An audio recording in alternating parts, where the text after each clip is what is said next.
Many of us hold grudges, hold resentment. We hold just some negative feelings towards our parents because we didn't like the way they did things. We didn't like the way they raised us because we think I could have done a better job. Because of that, resentment and just hardness of heart and coldness grows within us. And we might think that that coldness is just directed at our parents, right?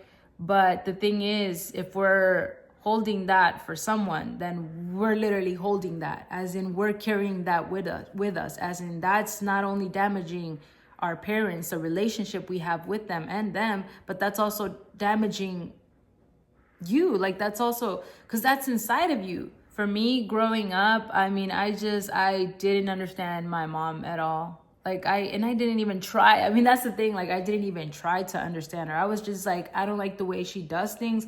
She doesn't know what she's doing. She needs to do better, right? But the whole time it's like pointing fingers. It's like blame, blame, blame. You don't know, you don't know, you don't know. But like at what point am I taking any responsibility, right? It was just like, you don't know what you're doing. And, you know, people all around me would be like, oh, you have the best mom ever. Your mom is so nice. Your mom. And I'm like, who are you talking about? Like, I don't see it. I don't see it. And it wasn't until I had kids. It wasn't until I moved out from her house with my family, my own kids to take care of, a whole house to take care of, a whole marriage, kids to look after. It was exhausting and it was scary. It was frustrating. It was, I mean, one thing after the other. It's like literally just the same thing, but now I'm on the other side. And now I see. And now I understand my mom. And now I'm like, dang, this whole time my mom was right. Dang, this whole time my mom was really trying the best she could. And another thing, my mom was a single mom. She worked like 2 jobs at one point. She worked the third shift, the night shift, right? So she was exhausted. And imagine having to pay the bills all on her own. Imagine having to take care of 3 teenagers all on her own. Like, and this whole time, right? Like, I spent holding resentment for her, like not understanding her, like not even trying to understand her, not even seeing her point of view. It was just strictly my point of view. My way is right. The way I think is right. You're wrong. You don't know how to handle things. You don't know how to. And then I'm like, oh, I was wrong.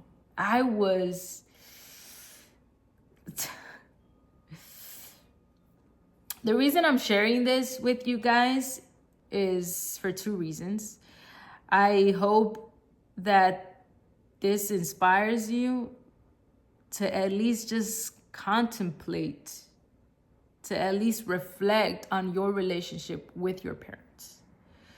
Like, some of you may not be parents yet, so you really don't know. It's because you can't know. I mean, you can listen to all the podcasts you want about motherhood, about what it's like to have kids, but if you don't have kids, then you don't know. And you cannot.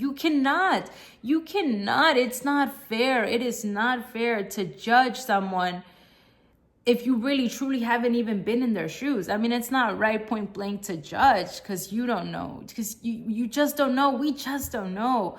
But if you haven't even been in their shoes, you can't judge. It is not fair. It is not fair because you do not know. You do not know what it's like. The second reason why I wanted to touch on this subject was because I feel like the same way that we don't understand our parents and why they do things, and because of that, we hold resentment towards them.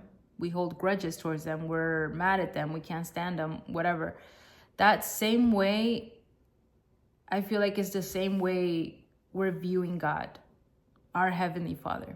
Ever since I was little, I was always crying out to God, right? Like, I know now that I didn't even know God, right? Like I didn't know. Because how could I know, right? If I'm not in his word, how could I know him, right? If I wasn't like constantly talking to him, how can I know him? Because the only time that I went to God was when I needed something, was when I was really terrified, when I was really scared.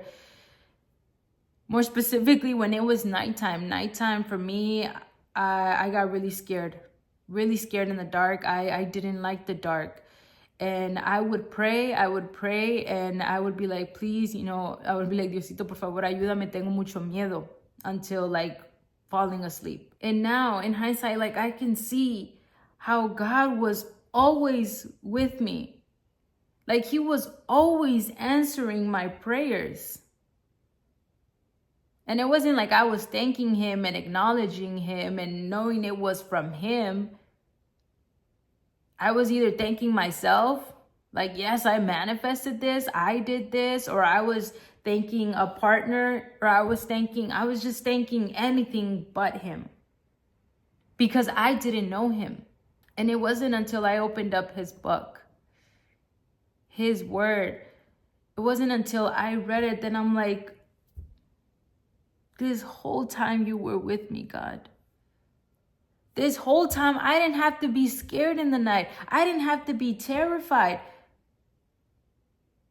I didn't have to keep chasing after all these guys.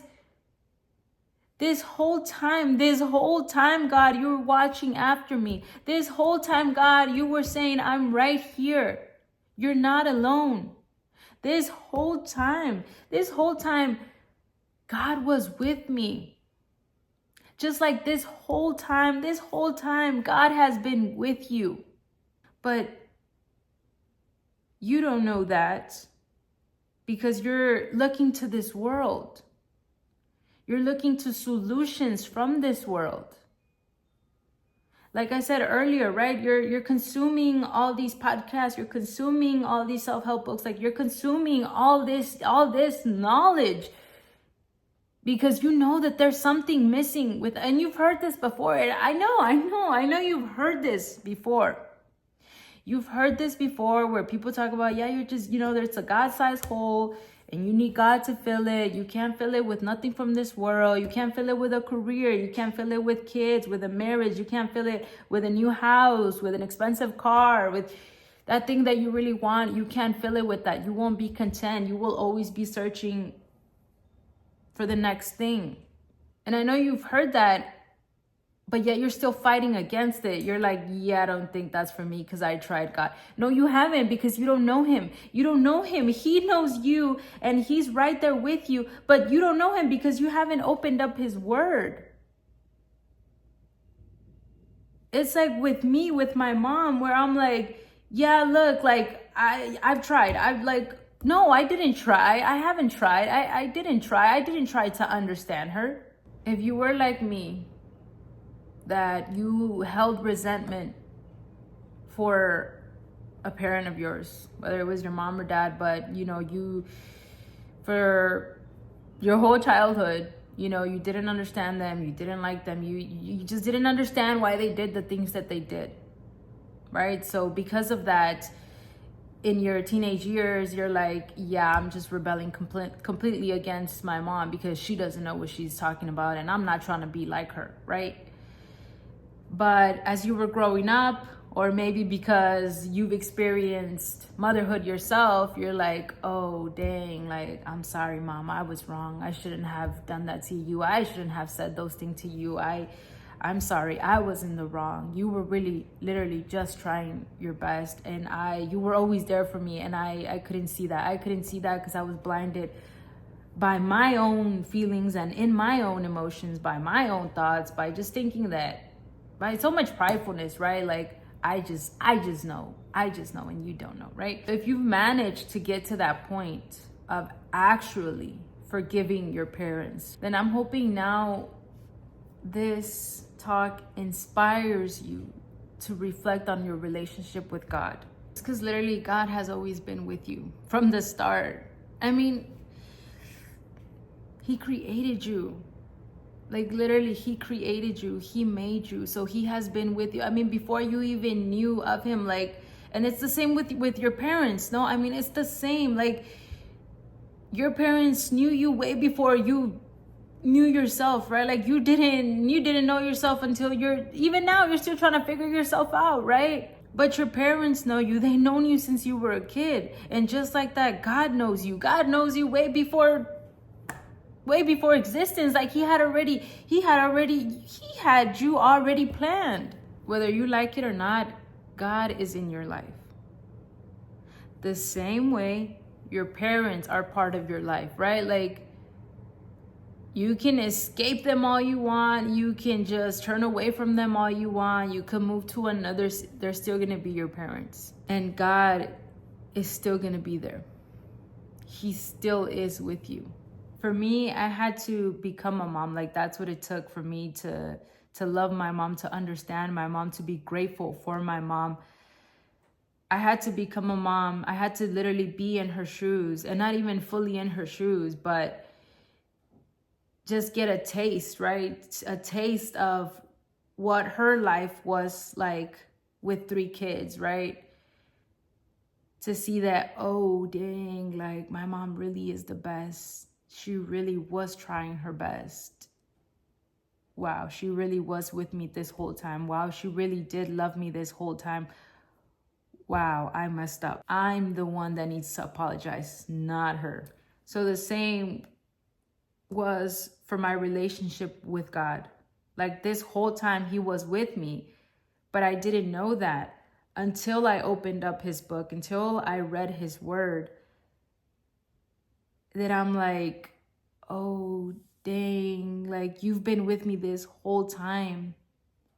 You've loved me this whole time. You've forgiven me. You've forgiven all my wickedness, all my foolishness, like all of that dumb things I was doing, all of those evil things I was doing, all those hurtful things I was doing. Like I was the one that was in the wrong. But even though I was in the wrong and I wasn't being a good steward of the life you've given me, you were still taking care of me. You were still protecting me. You were still loving me. Wow, like I don't deserve it. I don't deserve you, God. I don't deserve you, God. I don't deserve another opportunity. But by the grace of God, like literally God's grace, I was giving another opportunity. And the same is for you. God is so good. It's not that any of us are good. It's not that any of us are special. It is that God is good. I hope this message blessed you in some way. I hope it encouraged you. I hope it inspired you to enter into reflection about your relationship, either with your parents or with God. Because honestly, if either of those relationships aren't good, then you won't be good with yourself. And that's what you're trying to work on, right? You're trying to be a better person. You're trying to be the best version of yourself. But it all starts at the root. So I really hope this message stirred something inside of you.